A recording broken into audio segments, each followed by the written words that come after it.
Hello, everyone, and welcome to our live studio show this weekend, the final race of the season, and it's the big one, the 68th edition of the FIM, Monster Energy Motocross of Nations, where we have some pretty interesting guests lined up this weekend.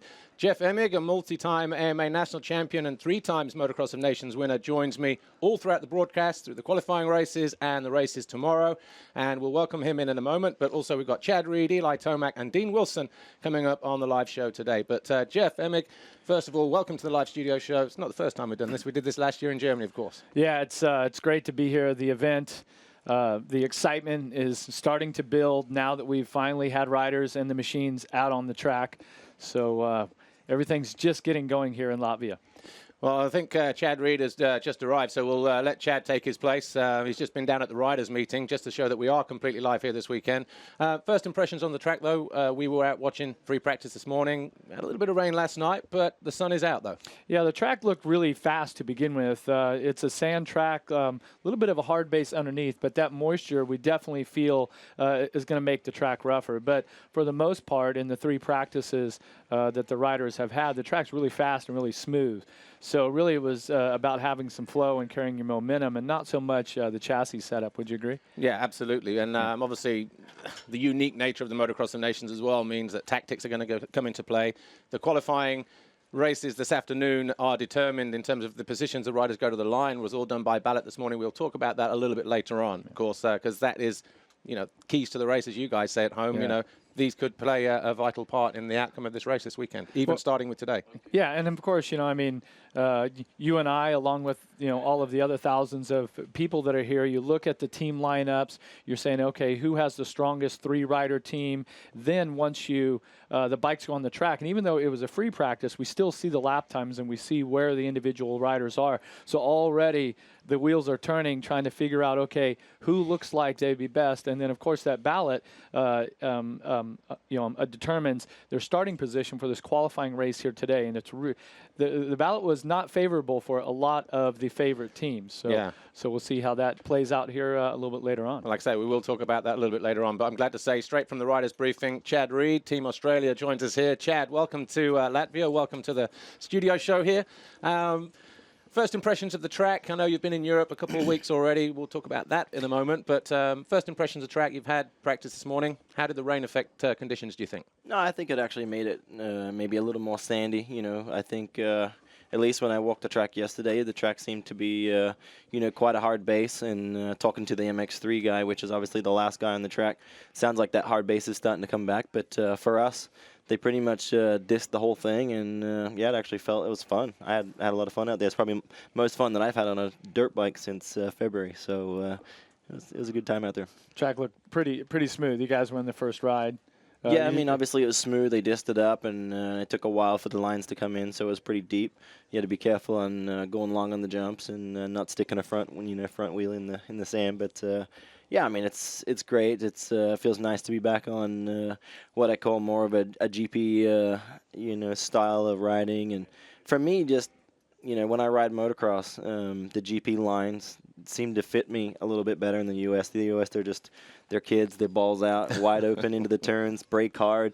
You turn the thing and then gas it out. So here they start, more like road racing, So yeah, the flow suits my style a little better. Just looking at the lap times here from the free practice session, obviously not a time session, just free practice. And only one practice session, actually, unlike an MXGP weekend where they get a free practice, a time training, and then a qualifying race. So we're a session down by the time we get to the qualifying race.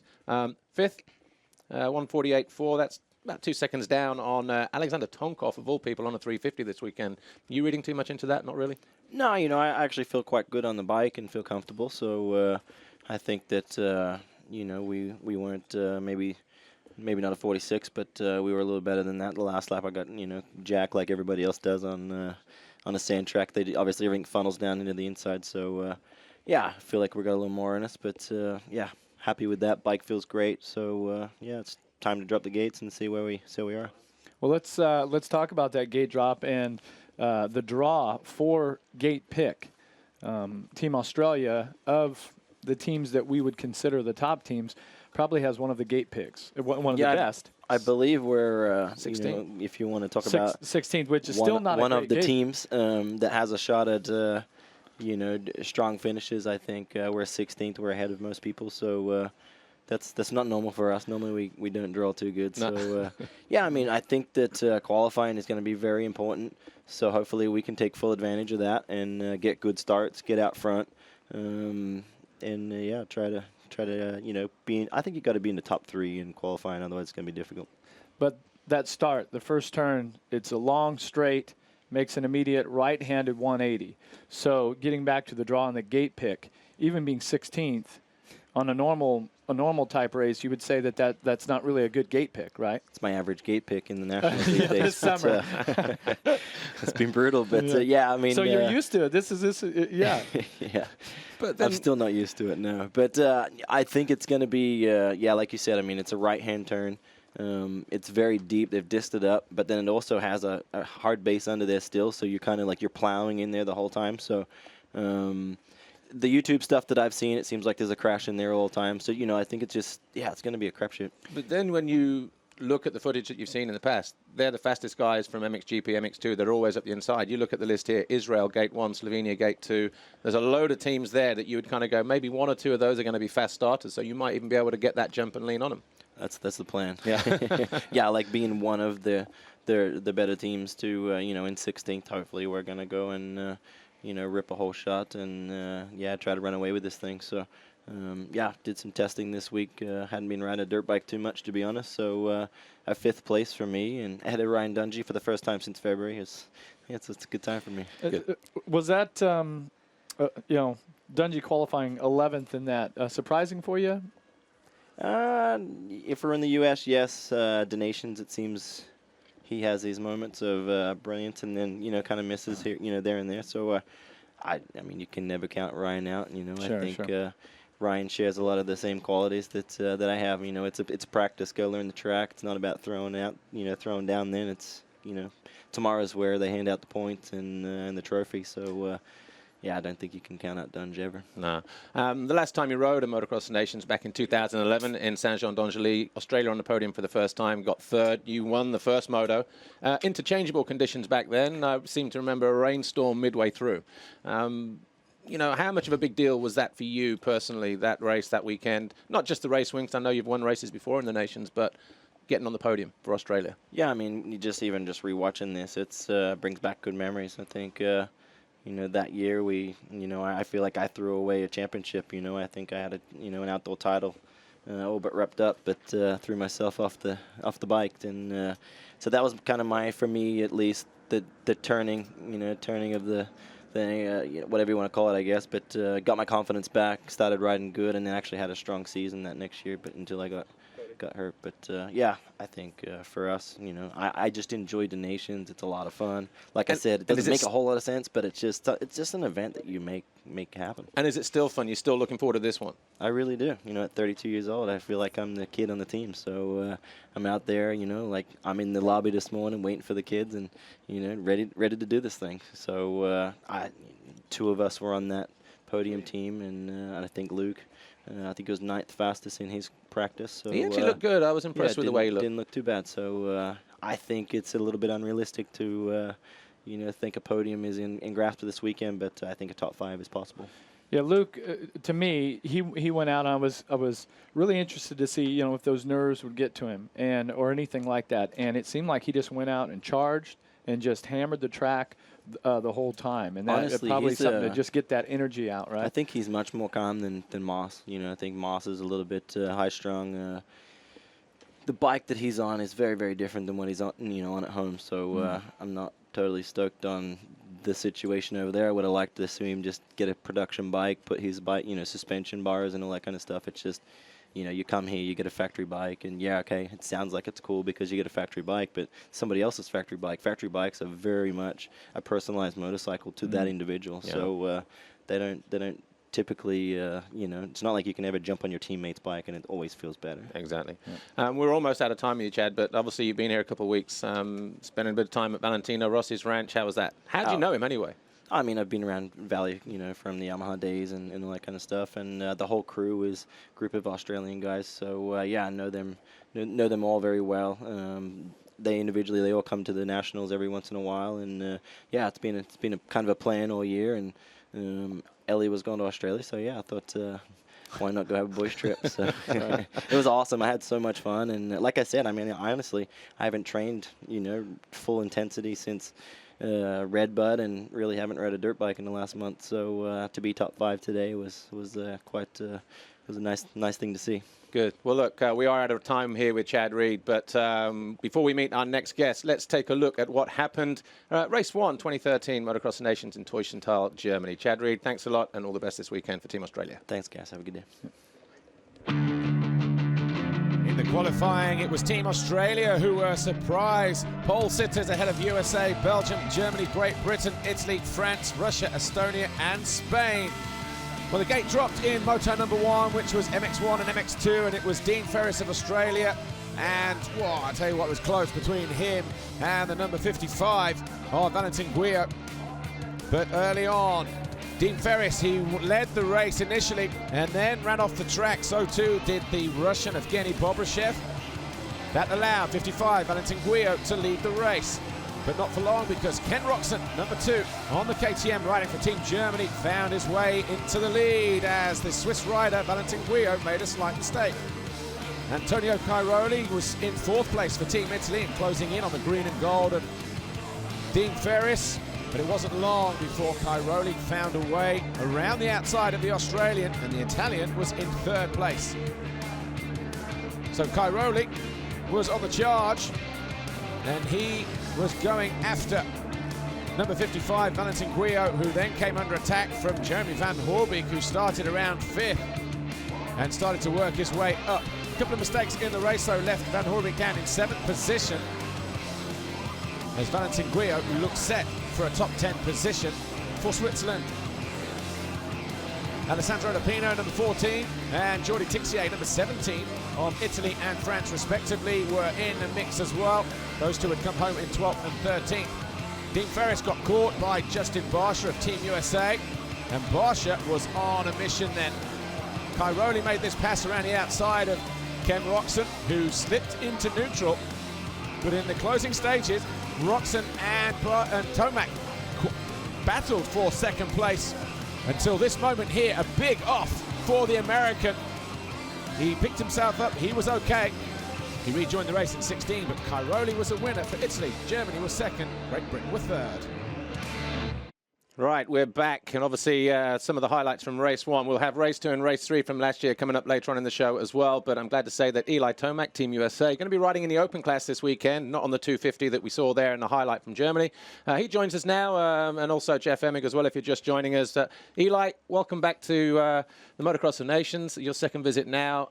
Just real quick, how was it in practice this morning? You look pretty good out there and setting the fastest time in free practice. Yeah, practice was good. It was a little bit chilly to start with. I actually thought I went out a little bit too hard, got a little bit tight. But we have 40-minute sessions, so there's time to loosen up and go into the pits and make a few adjustments. And, yeah, I threw my good time in there somewhere around maybe 25 minutes into it or something, maybe 30. So, yeah, I was excited. I was P1 in there, so, yeah, it was all good. 40-minute practice sessions, that's like a luxury to you guys, isn't it? It is. It's cool, though, because you get to go in there and make the adjustments and maybe even, like, you know, it gives you more time to really get dialed in.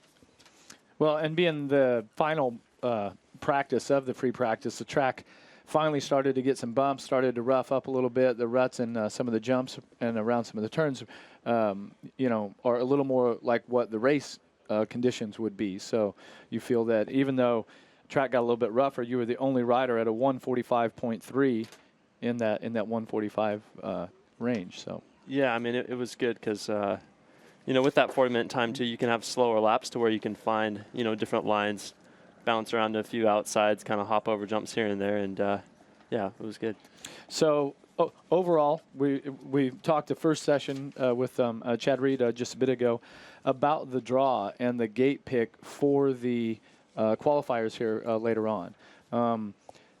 A number of the teams that we all feel have a good 3-rider team really don't have a very good gate pick. Team USA being 28 or something like that. Yeah. 28th. And so what have you guys talked about as a team with manager Roger DeCoster, all of the other team members? What are your thoughts on that? I mean, yeah, we're going to have to I don't know what you can do. I mean, you just got to try to get the best start you can and try not to get or make a goofy mistake in the first corner by having all the guys push out and maybe, hopefully not tip over or something like that. So that's like the danger of being that far out. So, yeah, just try to get through that first corner clean. Okay. In terms of, I mean, Chad was just saying a moment ago that he's watched footage of this place coming in and obviously knows what the start's like. He saw there's obviously a lot of opportunity for crashes from guys, coming in and going out at the same time. Have you had a chance to see any footage of this place before you came here? I looked at a few pictures here and there, But no video? Honestly, I didn't watch many videos of the actual start. So, yeah, all new to me. Is the team collectively, or you guys, do you have a good sense of what of the competition? Like which country has put together a good three-rider team? To be honest, I really haven't. I mean, I think we're better off really not worrying about the single country itself. I mean, everyone's going to kind of say that. If I do TV now, the rider in me would have said the same thing. Yeah. But TV, we're like, everybody has a chance, right?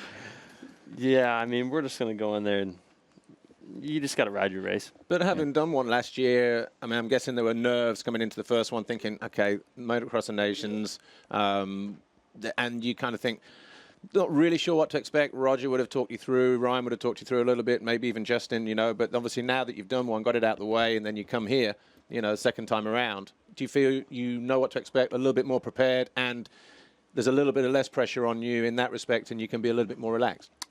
Yeah, I feel way more relaxed just here today, so experience is really everything. I mean, obviously last year in Germany, I guess the one thing that stood out was as you were setting yourself down, we saw the clip of you crashing out a couple of laps to go. What do you remember about that? I mean, we've got it here again. What actually happened? Well, I battling there with Kenny, and then we're not quite there yet, but yeah, there's a big wall jump that comes up here in a second. Yeah, and you had... Okay, here we are. Yeah. We're getting close here. Yeah, battling with Roxon, and then I go up the right side of this big wall, kind of scrubber single here. You'd come from way back as well. Yeah. Did you just hit a bump wrong? Was there a rock? Yeah. Where was the mistake? Right about here, I just kind of compressed my fork weird, and then I got head shake, and it just ripped the bars out of my hands. I mean, and it felt like I was a lot higher in the air than it looks right there. I thought it was I was straight up flying. So I mean, I heard Jeff was screaming like a girl when he was calling that one. Yeah. I said he was doing a Chad Reed. Yeah. You watched the CBS Sports broadcast, and it was a very, very high-pitched scream.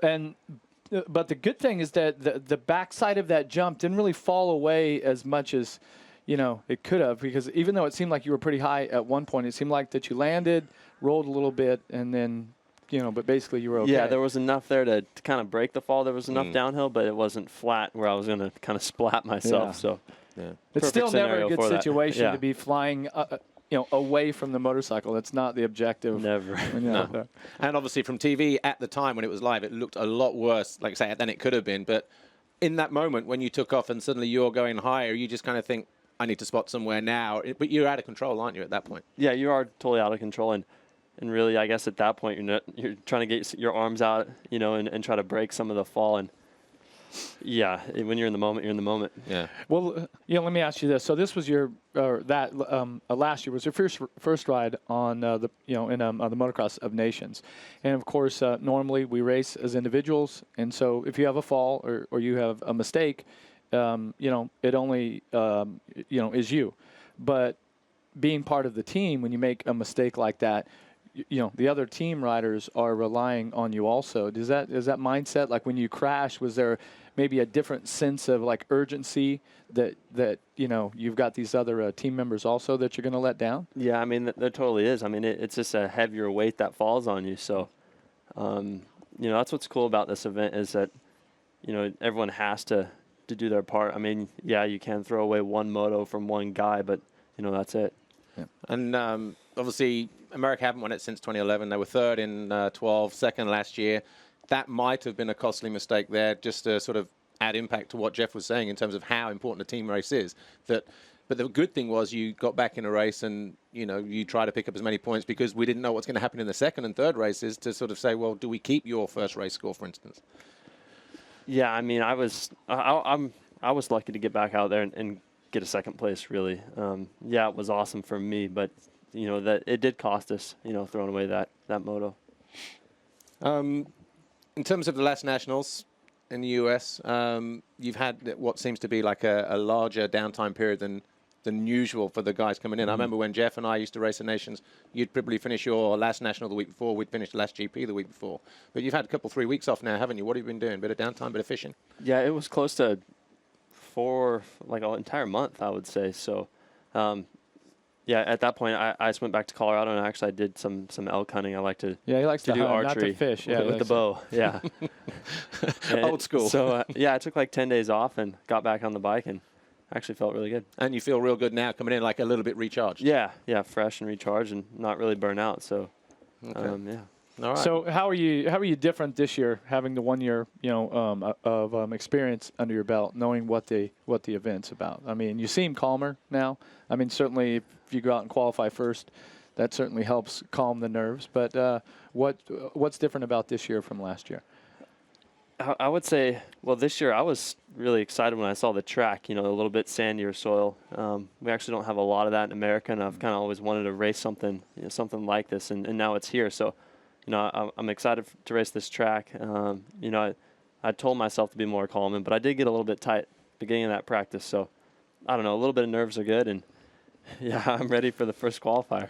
And we'll be looking forward to that as well. But we are at a time here with Eli Tomac. And, of course, just like Chad Reed, we wish you and Team USA all the best. But before we meet our next guest, Dean Wilson, as we said, highlights all through the show today. Here's what happened in race 2 in Germany last year at Teushenthal.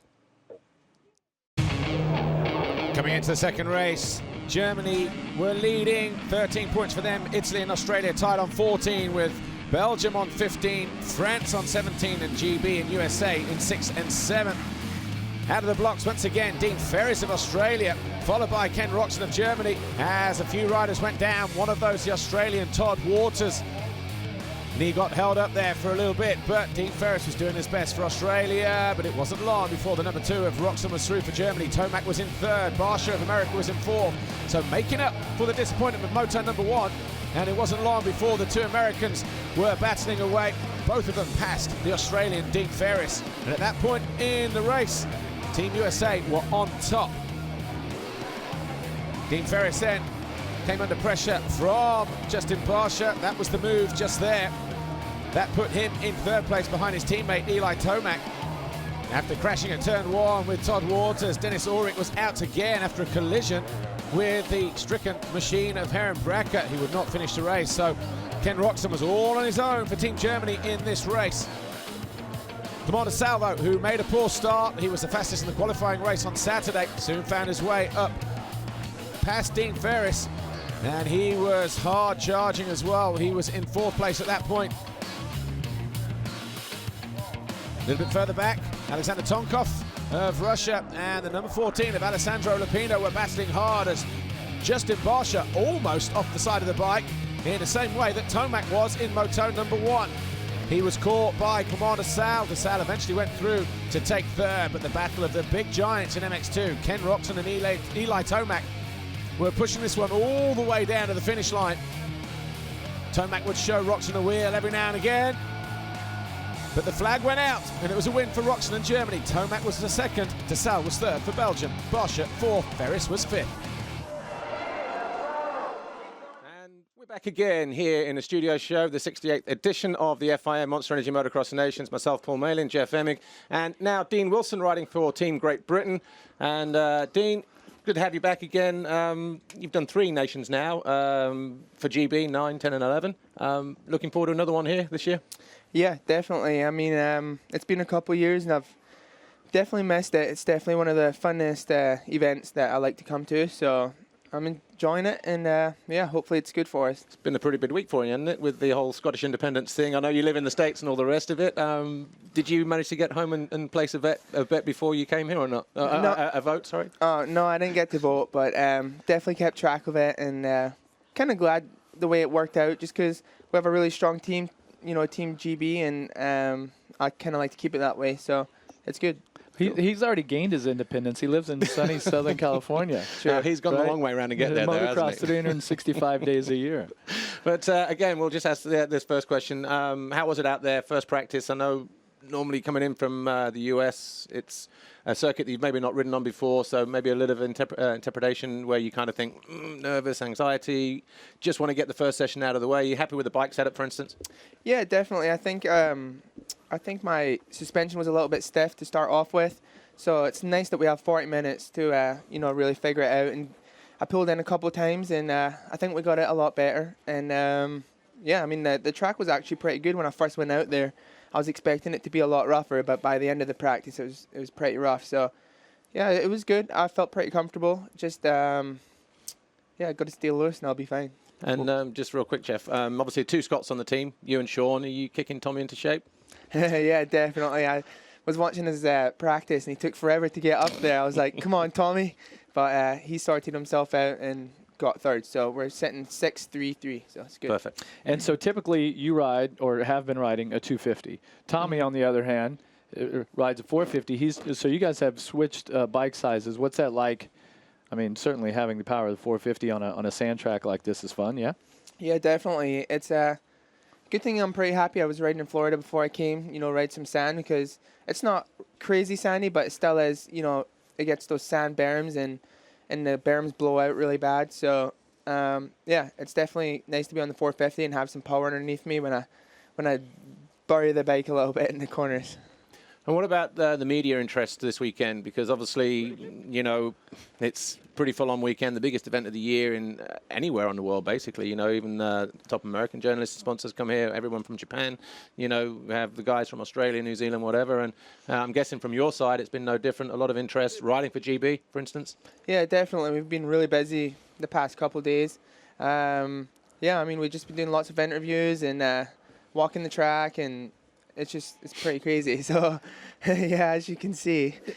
But what is it with the British fans? I saw a group already. I mean, they were clown outfits. They were head to toe, like.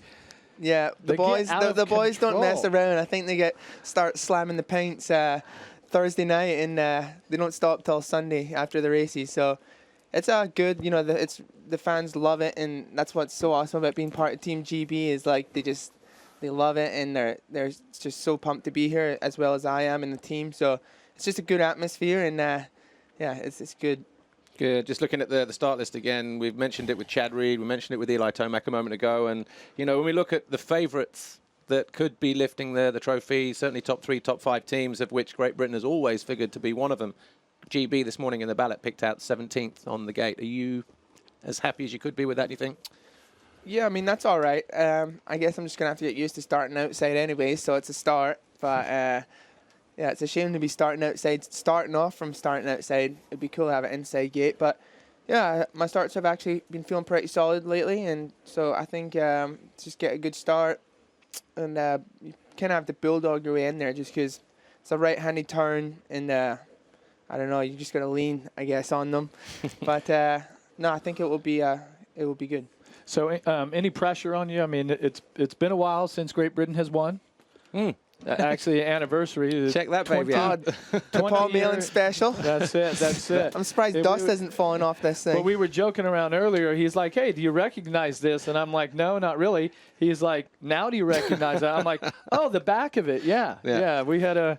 Paul and I had ancient, but we had a fantastic battle. And that was 20 years ago, and that's the last win for Great Britain. Those stone chips as well, dude. These things got beat up back in the day, 94. I mean, there's like big old stone chips here. Yours has got holes in all. Mine's even worse because there's all the rocks coming off your back tires. So, but it seems like collectively, Sean seems on point. Tommy seems to be right there. I was really impressed with your rides. I watched the whole practice. I would think that you guys have a lot of confidence right now. I mean, obviously you have to go execute the qualifying races, but at this point of the weekend, I would think that you guys would be feeling pretty good. Yeah, we're feeling really good. As far as me, I just need to stay loose. Like out there, it felt really good at the beginning, but at the end, I was just riding too aggressive and blowing berms out and just trying too hard. And I just got to, kind of stay loose and stay low on the berms and just ride a little bit calmer, and I'll be good. So that's the thing you kind of forget on the 450 is you can't ride it like a 250. And just when you get to a race and you just want to go fast and you just Well, because you've got the luxury of that throttle being there, right? It's got so much power. Yeah, and you just forget everything, and you just want to go fast, so you just twist that thing. So definitely just got to ride in a gear higher and ride in the torque range, and I'll be good. We've talked about the start a couple of times today. Obviously, we know it's going to be important, that 180 first turn, the right-hander as well, so the back brake foot is going to be off, you know, so the braking is going to be a little bit loose. But if you don't make a good start, from riding in practice, is it starting to open up now, the track? Are you going to be able to overtake and come through, do you think? Yeah, it's starting to open up because the main line's starting to get really rough. So, you know, you got to take other options. And, yeah, I think the track's going to open up. It's got lots of lines on some sections, and then some sections are a little bit one line. But it's going to get rough by the end of the day for sure. So, I mean, in your experience here, this is your fourth, Nathan? Fourth MX of Nations, third team with Great Britain.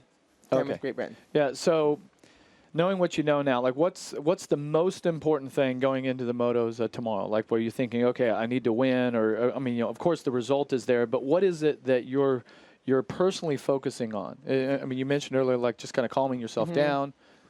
For me, you know, the most important thing for me is to start and to not get too carried away too soon. You know, it's a long race, so, and it's a short lap time, so it's going to be a lot of laps. So just got to have solid lines and, you know, find good passing spots if I happen not to get a good start from the outside. And yeah, just try and get to the front. And obviously, we don't know what the weather's going to do this weekend, but if it was to rain? Yeah, if it was to rain, good thing we've had a couple mud races this year in America. We've had some rain, so I'm pumped to be on the 450, so I think I'll be a lot better mud rider than I was when I raced in America. But either way, realistically, what is Team GB looking at? I mean, we can go to the press conference yesterday, talk to the team manager, talk to you guys and say, is a podium possible? And you're going to go, well, that's what we're hoping for. But it is possible, isn't it? I'm definitely expecting a podium. That's no doubt, because the last two times I've done Nations, we've gotten fourth, and we had third until like the last couple laps. So definitely I want to get on the podium, and we'll just see how it goes. Well, as the MX Open rider, you'll ride the final two motos. You and Sean, the two Scots. Yeah, the two Scots. The Bravehearts will be out there. Yeah, pounding it would be ironic if in the final moto the two Scots come through and give Great Britain earn Great Britain it's not the Team title. England, is it? It's Team Great Britain. Then it would, that would be yell freedom over the finish line. Braveheart, Team Mel Gibson. All right, well, look, Dean, we're out of time here with you, but obviously all the best for you and Team GB, and obviously Tommy Searle as well, and Sean Simpson. But it's going to be a great weekend here. But we're going to let Dean disappear. But before he disappears, here's what happened in race 3 last year in Teushenthal. Here's the highlights and the podium. Coming into the final race, Belgium on 25, America on 28, Italy 36, France 38, Australia 39. And as they were led out onto the track via the Monster Energy presentation zone, all eyes were on the big hitters. Would it be Germany, Italy, France, Belgium, Australia? How about the USA? Well, it was Max Nagel who grabbed the Foxhole Shot Award, but Clement de Sal was not so lucky. He went down. He got caught between Sean Simpson and the number 30, Todd Waters, and also Brett Metcalf. And he would not finish the race. He pulled out on lap 1, leaving Ken de Dijker, his teammate, to try and secure a Belgian victory with two Americans on track in the form of Justin Barsha and Ryan Dungey. Tony Cairoli was in 3rd place early on, trying to find a way past Evgeny Bobryshev. Had a couple of off-track excursions, but the number 7 of Ryan Dungey, he was in a battle. He started in 6th, he dropped to 7th, and then he was in and around that 5th, 6th, 7th point for the whole race, battling with Gauthier Paulin and Tommy Searle, who found a way through this left-hander here and went after Gauthier Paulin. Tommy Searle would win out that battle, eventually coming home in 5th with Paulin 6th, Ryan Dungey of the USA in 7th. And that was a pretty intense affair as well. But up front, Max Nagel was doing his best to lead the Germans home, as Christophe Charlier went out after a collision at that first turn. The bike obviously letting go on him. But all eyes were on this battle here. Number 4, Ken de Dijker of Belgium, side his way up the inside of Ryan Dungey, and then, of course, Gauthier Paulin. And then he went after Tommy Searle and the rest of the guys, Max Nagel and Evgeny Bobryshev. Tony Cairoli was just too far ahead, though. but that didn't stop Kenda Dyker trying to get on to the lead group. Nagel and Cairoli battled, but on lap 10 of a 19-lap race, Tony Cairoli tried his luck here, came up short. Max Nagel would lead for just a little while longer, about a half a lap in fact, before the Italian. The number 13, Tony Cairoli, found a way through and into the lead. Nagel was then in second. The number 4 of Kenda Dyker had worked his way into third, ahead of Bobashev, who dropped to fourth. Ryan Dungey was off track. He lost a couple of positions. That was a mistake just there for the American. And it was looking like, well, real nail-biting finish to this 67th edition of the FIM Monster Energy Motocross of Nations. That was De Dyker going up the inside of Max Nagel. Tony Cairoli came over the line to make it a perfect score in the individual classification, but Kenda Dyker, a big win for him in terms of putting Belgium on the top step of the podium with that fine second place. The USA ended up second overall, Italy were third, and that was the first Belgian victory since Lierop in 2004, which consisted of Stefan Everts, Steve Ramon, and Kevin Strybos. Of course, team manager Joel Smets there as well. The winner the previous year, 2003 at Zolder, which again consisted of Stefan Everts, Steve Ramon, of course, Joel Smets, the team manager. So a first-time winner as a manager. The Chamberlain Trophy is going home to Belgium. That's win number 15 now in this World Championship for Belgium.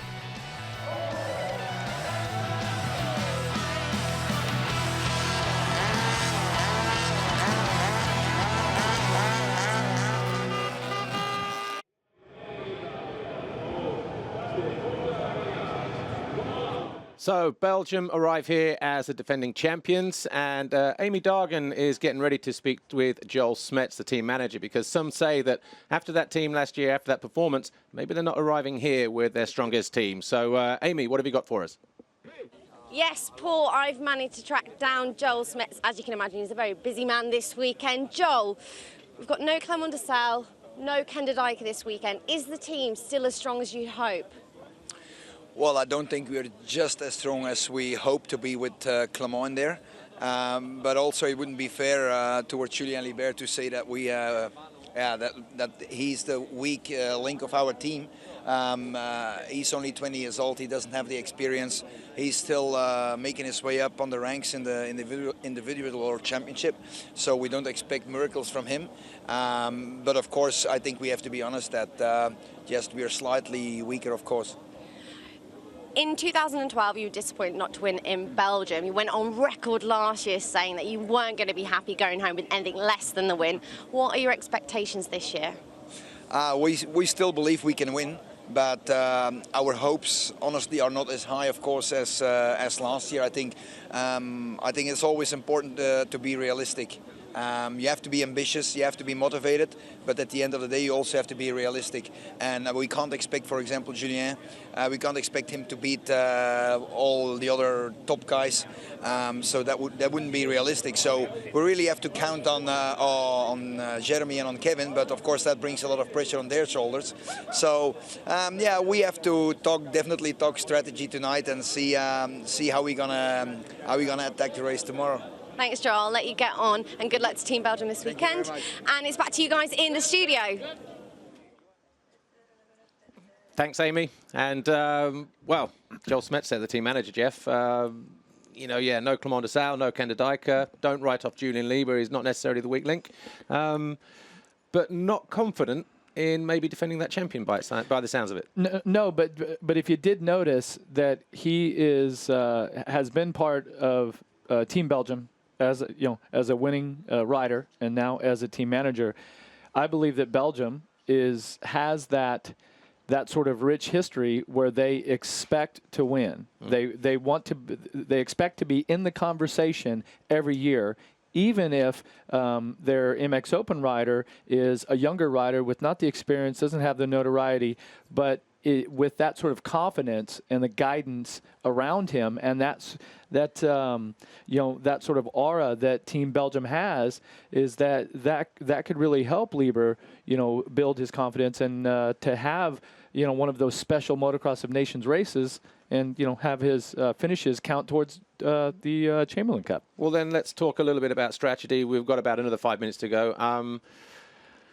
The Motocross of Nations is a unique event, isn't it? You know, 3 riders, 1 per capacity or 1 per class now. It used to be 125, 250, 500, but, you know, 2 450 guys, but it's still, you know, 3 riders. So the format is the same. Point systems have changed over the years, but this year, 1 point per win and 40 right the way down to 40th place, or 34th in this case with 34 teams. We can talk about start in terms of the qualifying races, all right? The names were drawn out. The countries were drawn out by ballot this morning. Not sure if you can home in on that there, but in terms of the first pick, all right, eventually the first gate went to Israel, who are first-timers this weekend in this motocross. First gate pick, so they can go anywhere on the gate that they want. And today, on the or this weekend on the track here, it's a right-hand first turn, long start straight. Everybody with a good gate pick, they're going to be way on the inside. So that's why it's so critical here this weekend. And normally when we talk gate positions, it comes from time training from the pre-qualifying races, and then, you know, that lines the riders up for their qualifying race, and then the qualifying race in GPs decides where they go, you know, for the main races. And so this weekend, everything was to chance, out of the ballot, and for the qualifying races, all right, irrespective of the lap times that the guys were putting in free practice this morning, let's say Alexander Tonkov, who was fastest in the MXGP class this morning, he doesn't go to the line first because Russia were drawn out of the hat 6th. So Sixth would be pretty good, though. I mean, and like we spoke about earlier on the show, of the teams that most people, not just ours, but when you look at the riders and the speeds and what these teams are capable of, when you take the top 5 or 6 teams into consideration, the best gate pick of those was Australia with 16. So so for these top teams that are in the conversation for the championship right now, they're really at a disadvantage. And like we said, the first turn is going to be so critical. So these riders really have to be patient. They have to be smart. And just getting through the first 10 seconds of the qualifying race could be the toughest part. Well, just to recap on what you said there, Jeff, Australia, probably one of the top teams. They go to the line in the qualifying race 16, and it's an MXGP qualifying race only, MX2 only, and MX Open. So that'll just be, you know, the same category bike, and obviously the top 2 scores from those 3 races count. The top 19 teams go through. There's a B final tomorrow. But Australia, 16th, GB 17th. Then we look down. France will go to the line 20th. A little bit further behind, Belgium will go to the line 23rd. And then we get to USA, 28, Germany, 29, previous winners 2 years ago. Italy on the podium last year, 30th, with Tony Cairoli in MX2. And then the Netherlands, 32, for instance. So there's some guys right on the far outside, and it's going to be very, very difficult for them to get across and, you know, maybe make a good start. So for some of the favored riders, they're going to have to do a lot of work to get through the field. Yeah, and one of the things that I think makes this race so special is the first thing is that you ride as a team, okay? And then the second thing is that once we get to the races tomorrow is the different machine sizes. You know, back in our day, there was quite a bit of difference because there was a 125, a 250, and a 500. Now there is your 250 and your 450, and some of the riders are maybe on a 350. So I think that gap has closed a little bit, but you have the way that the scoring is now also your position on the track counts. So if you are on the smaller bike and you pass a rider on the bigger bike, that actually is worth a position where and a point. Pre-1994 that wasn't the case. So no, I know the 94, 20 years ago, it was 1 for a win per class. So I finished 5th and 6th, but I won both 125 races, and that was 2-1 points. 2-1. So 2-1. So, but now it's 1 to 40, and that is also a reason to keep pushing on, like why Eli Tomac got on the bike, because if he got on the bike in 20th and finished 17th, for instance, that was 3 more points gained that could have gone for the overall classification. But we're out of time here, Jeff, and obviously we will be back in 5 minutes for all of the qualifying races. But thanks to Eli Tomac from Team USA, Chad Reed from Team Australia, Dean Wilson, Team GMB, and Jeff Emig. Pleasure having you on. And Jeff and I are going to be calling all the races this weekend, from the qualifying races and all races live tomorrow on MXGP TV and CBS in the US as well. So CBS Sports, yeah. Absolutely. Well, that's our finals. See you later on. Enjoy the weekend. Bye for now.